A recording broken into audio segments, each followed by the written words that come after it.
state of the movement nationwide, so that you get kind of a feel for all of the work that Compassion and Choices is doing across the country. So before we get started, I want to go through some housekeeping things. I want you all to note that today's webinar is being recorded. It'll be put on our website after the recording is finished. Everyone is in view only mode. That means both your audio and video functions are disabled. Neither will appear in the recording. We will have a formal Q&A session at the end of this. To ask a question, you can type your question into the Q&A box on your screen. It's down at the bottom of the video screen, and click send. If you don't want your name included, check the send anonymously button, and your name will not be attached to the question in the Q&A. We're going to answer as many questions as we can during the designated time. But why don't we get started? As I said, I'm Sam DeWitt. I'm the Southwest Regional Campaign and Outreach Manager with Compassion and Choices. This is an unprecedented time. COVID-19 is affecting all of us to varying degrees, and we hope that you and your family are doing what you need to do to stay safe and healthy. I also want to introduce Kim Callinan. She's the president and CEO of Compassion and Choices. She is our fearless leader, and she's really helped lead us through these unprecedented times. We're going to get to talk a little bit about that. We'll talk about the history of the Colorado ballot measure, Proposition 106, the access campaign that was born out of that and is still underway. And we'll look at the national movement and what lies ahead. As I mentioned just a moment ago, there will be an opportunity to ask questions, especially on how you can get involved. To ask a question, type your question in the Q&A box on the screen at the bottom of your screen. Please note, check send anonymously if you don't want your name attached to the question. All questions that we can get to will be answered at the end. So a quick overview of what's happening in the state of Colorado. Proposition 106, the Colorado End-of-Life Options Act, passed with nearly 65% of the vote in Colorado during the 2016 election cycle. Since then, with implementation programs run by the Colorado team and a lot of dedicated volunteers, access to medical aid in dying has been steadily growing in every single corner of the state, with increases each year to the number of prescribing doctors, pharmacies that fill the prescription, and the number of patients who have received the care they wanted at the end of their life. The most recent update from the Colorado Department of Public Health and Environment, CDPHE, showed that 170 terminally ill Coloradans were prescribed end-of-life medications under the act, a 38% increase from 2018. Additionally, 75 unique Colorado physicians prescribed the option for their patients in 2019, a total of 130 unique doctors throughout the 3 years of implementation. Because of the steady success of the act in the state and the act's popularity with Colorado voters, challenges to the law have been kept at bay.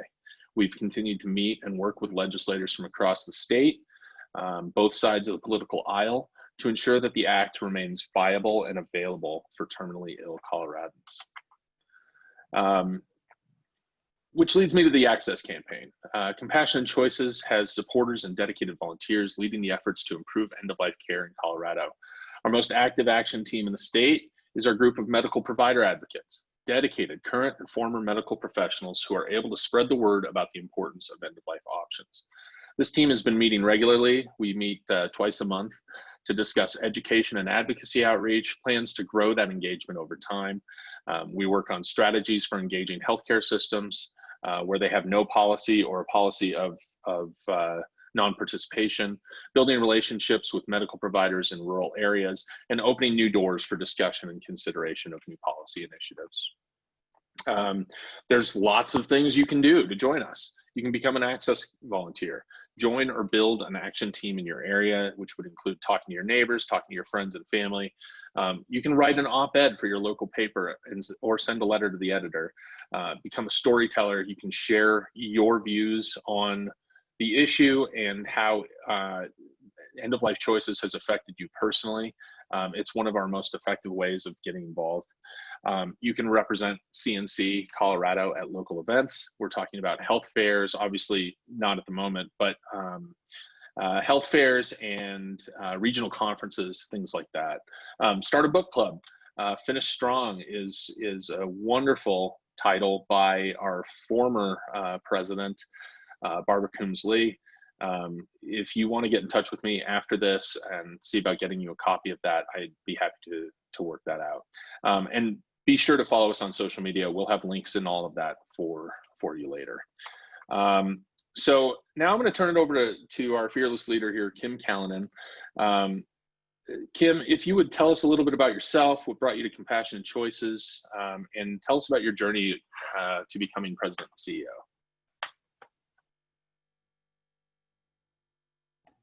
Thank you so much, Sam. It's really an honor to be here. And particularly, I got a chance to scroll through while you were talking and see some of the folks on the line. And it's nice to see some familiar faces who were able to join us. So I joined Compassionate Choices about 5 years ago, starting out as the Chief Program Officer. And I came to this work because I had a bad experience with my grandmother who had an advance directive that wasn't honored. And when she died, the level of guilt that we felt that we weren't able to honor and respect her final wishes I've carried with me since that day. And then I had a second grandmother who suffered with advanced dementia for a grueling, almost a decade with dementia and about 4 or 5 years with no sense of herself.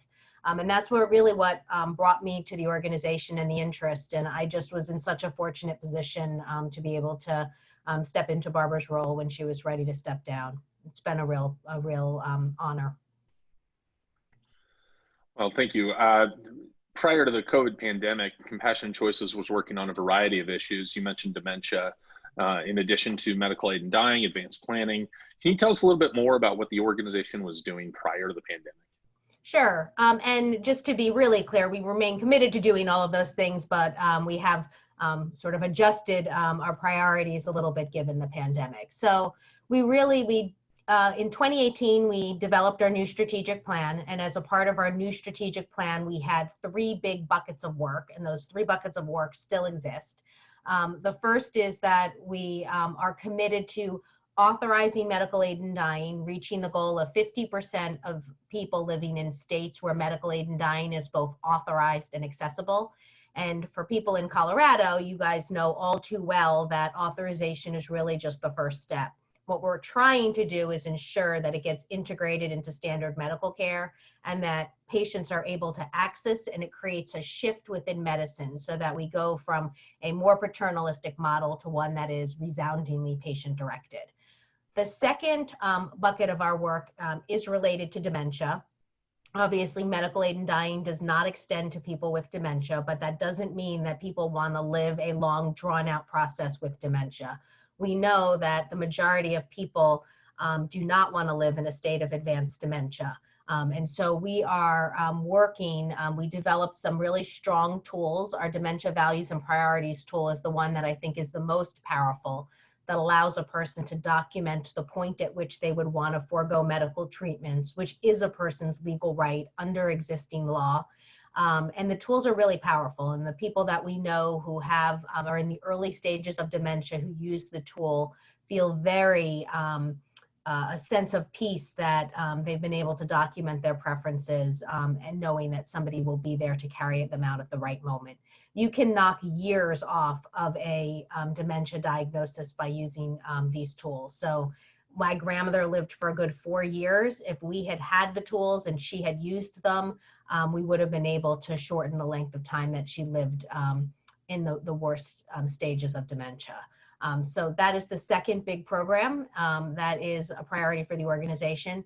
And the third is really around diversifying the movement. And the diversification of the movement is really important. We can't continue to be a movement that only speaks to the priorities and values of the privileged society. So the board recognized this 2.5 years ago.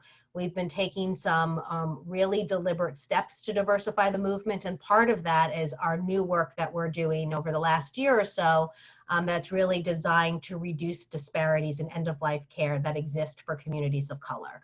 African Americans and Latinos in particular are less likely to be able to access hospice care. They're less likely to be able to get adequate pain medication, and they're also less likely to use medical aid in dying. And so we're looking to ensure there's equitable access to all available end-of-life care options for all races. So that's the third big aspect. And then, of course, the overriding and important piece of our work is helping to ensure that every person is able to finish strong. And my predecessor, Barbara Coombs-Lieb's book is fabulous. If you haven't read it, I would encourage you to. And that work really does kind of encapsulate everything that we're trying to do. That's great. Thank you for that rundown of what we've been working on. It's a lot. CNC does a lot, and you know, it's not possible without a lot of the people on this phone call. So thank you to everyone who's helped us out. So shifting gears a little bit, once the pandemic hit, what did CNC do to respond? So obviously with the pandemic, we're in a situation like this country has never seen before. What we immediately started to hear from our supporters was very real and legitimate concern that they were no longer able to access end-of-life care that they were seeking safely. There were real concerns about, you know, will I be able to get onto hospice care? And then there was a lot of confusion. Do I want a ventilator or do I not want a ventilator? So the very first thing that we did was we developed a COVID-19 toolkit. And what the COVID-19 toolkit did is it helps to document all of the various different decision points that a person should think about in advance, so they could decide the kind of care that that they would want if they were to end up in the unfortunate position of getting COVID-19. I think a lot of people assume that the only option for care is to go to the hospital. In fact, they're finding that using oxygen at home is actually just as effective in some situations. And so having those conversations with your doctor in advance and figuring out what options are available in your area is really important, and our toolkit can help you to do that. In addition to that, we started to look at the federal laws that were in place that were stopping people from being able to access care in the safer setting of their home, and what was getting in the way. And we started to advocate around a couple of key things. The first are improved telehealth laws. There were a lot of very absurd provisions that made it difficult for providers to use telehealth, and we, along with many others, were successful at getting many of those improved. We also looked for the expansion of the role that palliative care professionals and nurse practitioners could play in end-of-life care, and got some good success around hospice and end-of-life care and palliative care, with some improvements that are temporary, but hopefully they'll become permanent following the pandemic. And we're in the process right now of really looking to see whether there are things that we can do to make it easier for patients to be able to get oxygen in their home, because what we're hearing is that that's one of the biggest barriers to people being able to comfortably stay in their home who would like to do that. And as you can imagine, there's all kinds of rules that govern durable medical equipment. So we have our very strong policy team looking to see if there's some way we can positively impact that. That's great. That's great. Would you say the pandemic has changed our focus? I don't know that I would say it's changed our focus. We have the same strategic plan, and we remain focused on all of those, the same priorities. But what we have seen is that it's required us to very quickly adjust and prioritize in a different way. So, you know, immediately coming out of the pandemic, right after it hit, you couldn't really talk about in a state that wasn't authorized the option of medical aid in dying. Lawmakers were not open to that. Most were not in session. So we did shift so that we were meeting the lawmakers where they were, helping to give them our COVID-19 toolkit resources. And in access states, we were looking to see how do we make sure that patients can still access medical aid in dying. And telehealth became a really critical mode, and we along with others were able to help ensure that telehealth could become a more widely used option around medical aid in dying. So I wouldn't say our priority changed, but I would say that we had to quickly adjust our focus and our approach. But we are gearing up for the next legislative session, both to protect laws like Colorado. There always seems to be somebody wanting to undermine it in some way. So hopefully we'll be okay this session, but we're prepared if it comes to that. And then in other states, they're still waiting to catch up with Colorado and being able to access the option. And so we're doing a lot of groundwork in that area, as well as the work we continue to do around advancing our Finish Strong initiative. And that's really important in terms of the diversification of the movement, because helping to ensure that we close the end-of-life care disparities gap is really important in order to ensure the movement continues to prosper for everybody.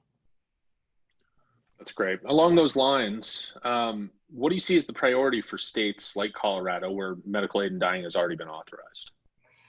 So in a state like Colorado, where medical aid in dying is already authorized, there's a couple of things that's really important. The first is we've got to figure out, how do we make it so that medical aid in dying isn't just authorized, but it is an accepted and recognized medical practice. And we're doing a couple of things across the board to help with that.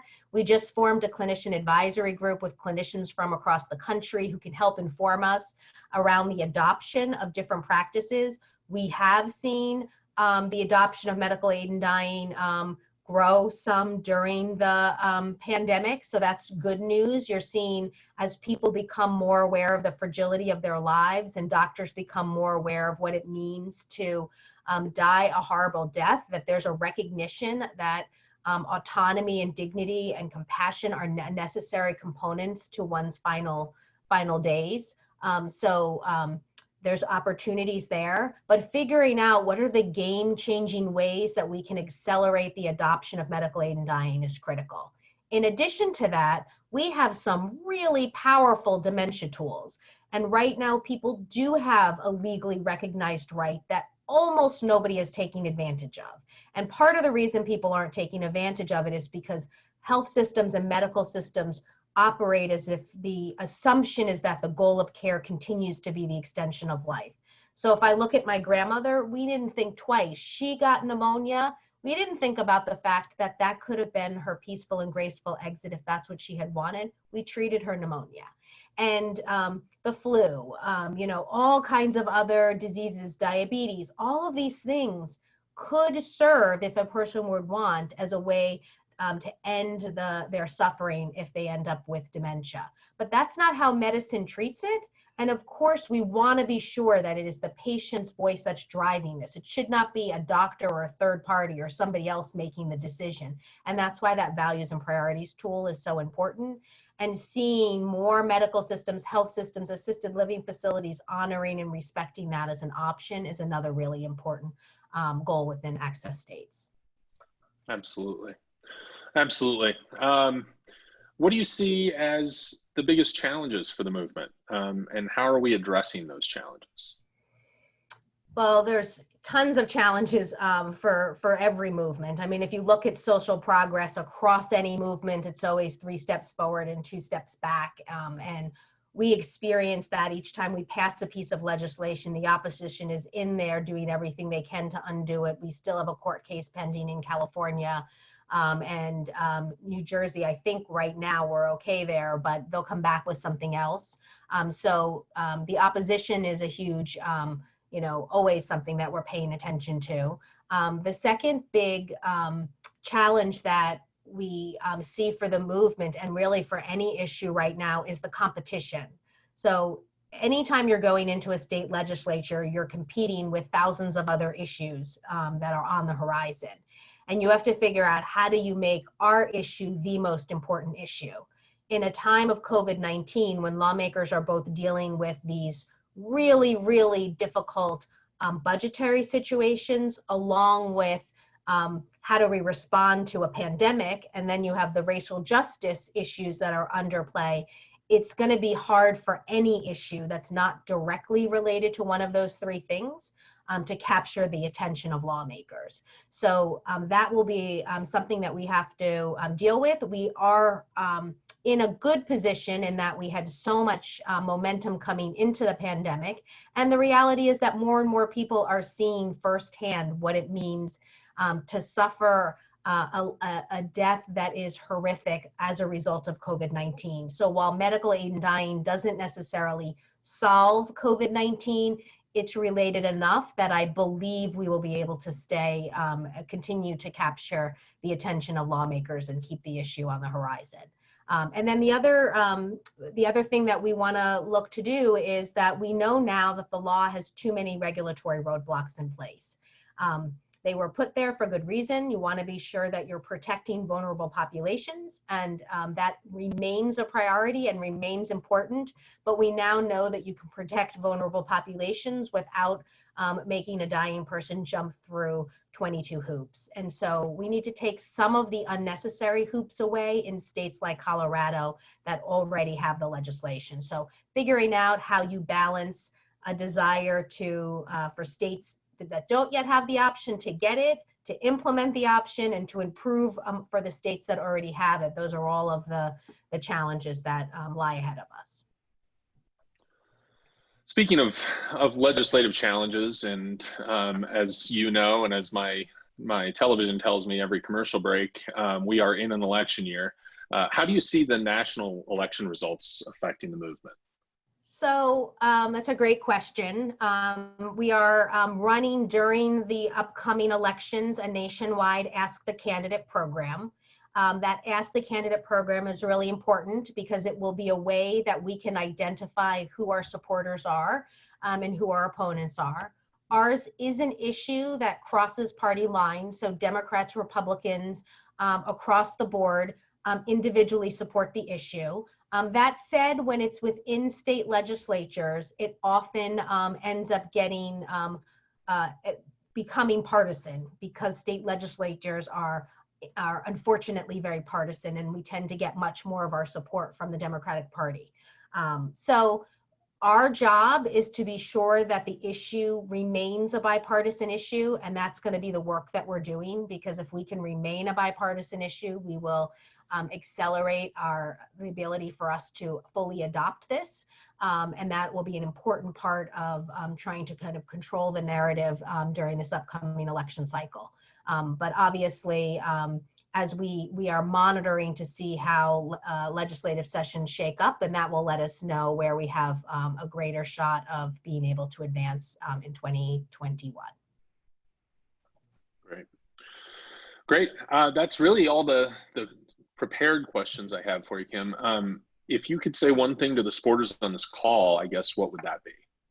It would just be my profound thanks. When I look across the movement at the progress that we're making and compare us to so many other issues that I feel like are just stalled and stuck, I am crystal clear that our progress comes because of the generosity of our supporters in all forms and fashions. For some, it's a donation. For some, it's volunteering. For some, it's a legacy gift. And for others, it's a click to their lawmaker to ask them to do something, or moving something within the medical society. But our efforts are really made possible because of individual supporters. And I just am hugely grateful for everything that you do. And I did not plan that slide, just so you know. That was all me. That one was all me. Well, thank you, Kim. As I mentioned at the top of this, we will be answering questions at the end. Both Kim and I will be happy to take your questions. If you want to put those in the chat box, that would be great. I think we might also just open it up, open up the audio for questions when we get there. So we're just a couple minutes away from that as well. A couple things you can do in the meantime: follow us on social media, Twitter at Comp and Choices, at Kim Callinan is Kim's personal Twitter. On Facebook at Compassion and Choices. We've got a YouTube channel. We have Instagram. There's all sorts of ways to keep connected on social media with us, and we'd love to see you there. Some resources you should look into. All of these are available on our website, compassionandchoices.org/Colorado. Things from our COVID-19 toolkit, which goes through understanding all your options, using telehealth to reduce your risk, your advanced care planning, which is good even in a non-pandemic time, Adding a COVID-19 addendum to your advance directive, and dying in the age of a pandemic. Things like our regular end-of-life care planning, tools to finish strong, and the Colorado webpage, which has resources for patients, a find care tool, resources if you speak to your doctor and they need more information. It's a great place to direct them as well. We have some upcoming webinars. This is going to be a really good one. This is next Monday, July 20th. Featuring Kim Callinan, the George Washington University and Washington, D.C.'s Arena Stage, a discussion on healthcare rationing and end-of-life decisions. It should be a really interesting conversation. I would highly recommend, if you can, signing up for that. You can learn more about that webinar, about all our webinars at compassionandchoices.org/webinar series. And then on that same webpage, we've got a ton of really good town halls and webinars that we've already produced. Things from our National Healthcare Decisions Day town hall, the End of Life Decisions Guide and Toolkit, conversation with Diane Rehm, how to become a powerful virtual advocate, which is super duper important right now. All of these things are available, compassionandchoices.org/webinar series. So let's go ahead and get some questions going. If you have questions, I think Elizabeth, our field director, is going to unmute everyone. So if you have a question to ask, please unmute yourself and ask us right here in the discussion.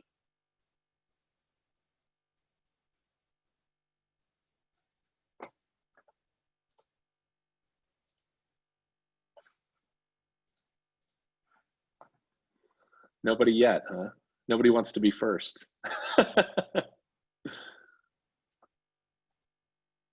It looks like you can unmute yourself. So if you have a question, please unmute yourself and ask it. We'd be happy to answer.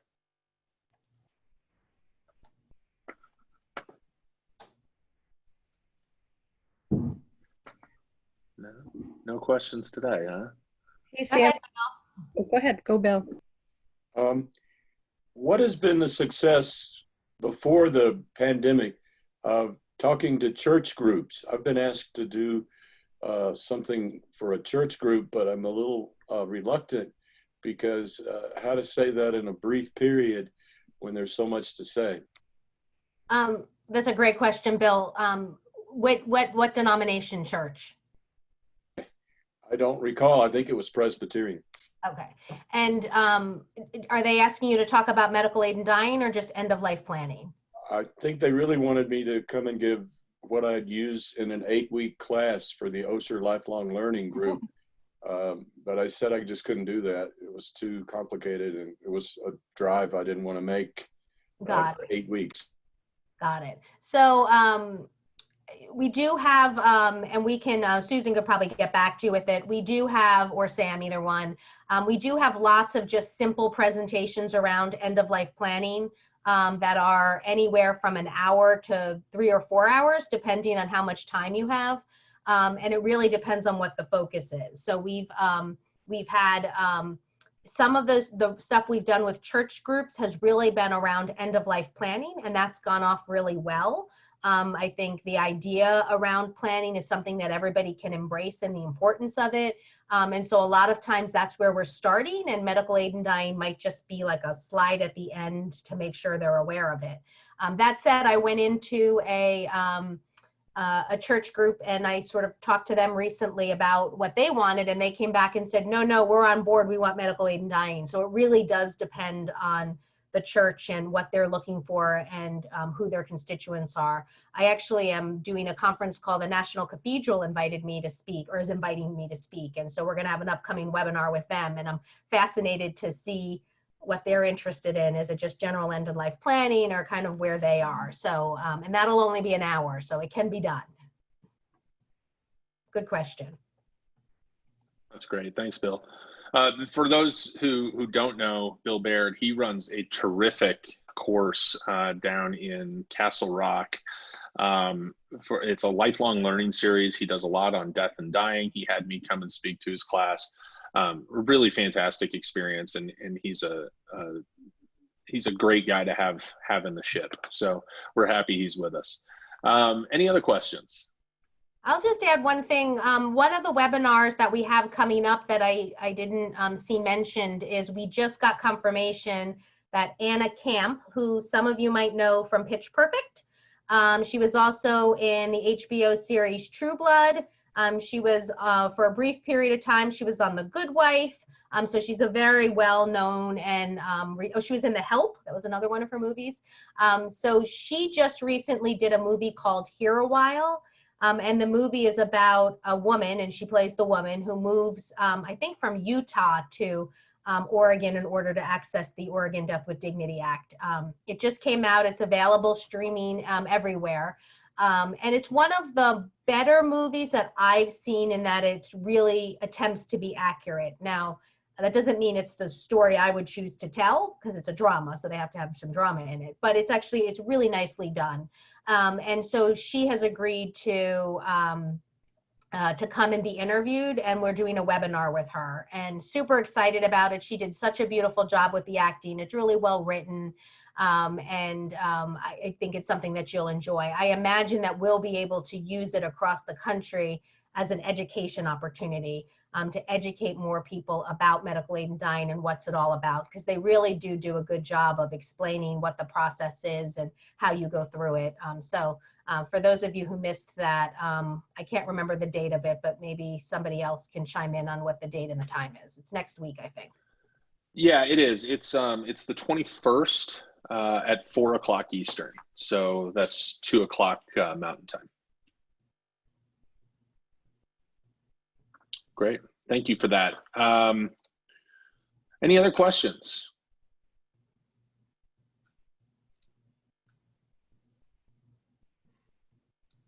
You're a quiet group. Yeah. Sam, can either you or Kim talk a little bit about telehealth? Sure. Do you want me to, Sam, or do you want to? Yeah, go ahead, Kim. So just after the pandemic hit, it became very clear that people were not going to be able to safely access care if we didn't open up some telehealth provisions. And there were a bunch of very perverse barriers in place for physicians to be able to fully adopt telehealth. Payment parity was an issue. So, no doctor is going to do something if they're not getting paid and compensated for it. So that was one thing that needed to be corrected. There was also a lot of barriers around equipment, which were done for security reasons, but it was, more than was necessary in order to ensure safety. So we looked across the board at telehealth laws. We joined with lots of others, and we have successfully been able to get a lot of those provisions improved. You have seen now the adoption of telehealth within medicine. It is now like 10 years of what it would have taken to adopt has now taken place over just a 3 month period. It's been really tremendous to see, and I think mostly positive. Physicians who previously weren't comfortable using telehealth, or patients who weren't comfortable using it, are now comfortable and able to use it. And that really does open up access across the board for all end-of-life care options, so that people who don't live in a big city but want to access the expertise of a doctor who may live in the big city will now be able to do that. It is overall, I think it will have a very positive effect on end-of-life care. We will, though, have to evaluate all of the changes that were made. They were fast and they were furious, so that you could open up safer care. But that doesn't mean that all of the changes that were made are the right changes to protect patients in the long term. So things like security and what equipment you can use are all things that our policy team is going to look at to be sure that the balance is there and that you are able to use telehealth. It should have a very positive impact on the implementation of medical aid and dying laws. Telehealth was always allowed for medical aid and dying, especially, so it's always been there, but doctors in general were not using telehealth to practice, and so therefore they weren't going to use telehealth for medical aid and dying. now that they have become more comfortable and patients have become more comfortable, you're seeing more doctors being able to use telehealth. And that, given that we have so few doctors that will practice, and it's a particular issue in rural areas, that should definitely help to improve access to the option.